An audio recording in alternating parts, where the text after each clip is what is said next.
what can I bring? I think for me, I do particularly well at maybe coming up with ideas, crazy ideas. I'm an interesting kind of person in that I'm kind of straddle two worlds. I have this artistic side, but I'm also very technical. People who I probably were closest to were actually the artists. So you had the MA, so the Master of Arts, Computer Animation, and the MSc, the Master of Science. And I did the MSc, the technical side. And so for me, just being with artistic people, I always found to be so inspiring because they do see things differently to me. They still have a very kind of technical brain, technical mindset. The artistic things that I do, I think, still have a technical side to them. So I really like lighting, and that's artistic, but it's also technical, where we have to simulate how light bounces around and interacts with your scene inside of a computer. So I think, artists always, I always really enjoy being around artists because they're so inspiring. They do see things differently to me.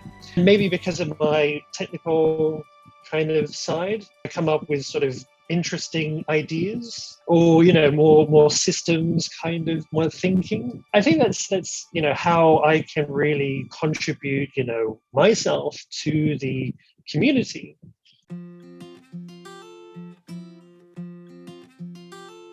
So, I mean, I'm incredibly drawn to nature. Maybe again is kind of because I am this technical person, so spent far too long in front of a computer. And computers, they always to me feel like straight lines and corners and hard shapes and everything. When I get out into nature, there's organic shapes. It's complexity more than you're ever going to have inside of a computer. In some ways, that is incredibly beautiful. So I think the things that I have tried to do, and the things that I want to do, is kind of a reflection on nature. So my photography, both in the jungle and in like underwater, and to hopefully inspire them go and learn more about that, or to go and do that themselves. The thing that I'm sort of really quite interested in as well are the macro photography. These are like the little bugs and shrimp that are often maybe like a centimeter big. So they're often like very, very small. You have to go hunting for them. You can get these beautiful kind of photos. That's really, a good feeling when you get to share that. Like, this is some cool alien creature that I found today. People are like, oh my God, I had no idea this kind of thing exists. That's cool. Taking aspects of nature and modeling that inside of the computer, I find fascinating as well. Why does this look different to this? When we simulate nature or try to recreate it, I think that's something very, very beautiful. Really, we see this complexity rise often out of very simple rules that get propagated over and over and over again. Nature, I suppose, really is like a big fractal. The closer you get to something, the more you see, even though you're closer to it.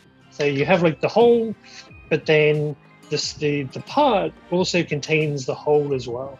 So the more that I understand about that, the more I appreciate nature.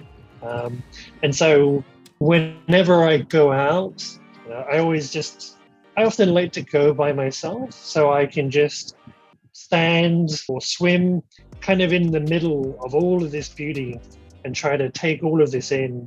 But sometimes I do find myself sort of thinking like, oh, if I had to do this inside of a computer, like, how would I do that? That's the technical part of the brain, coming out with that. Well, thank you for inviting me. And yeah, I do hope that to, inspire people to, maybe look a little bit closer to people around us. If people want to learn more about, the technical side, the computer side, or they want to do things, feel free to get in touch. I'm happy to collaborate.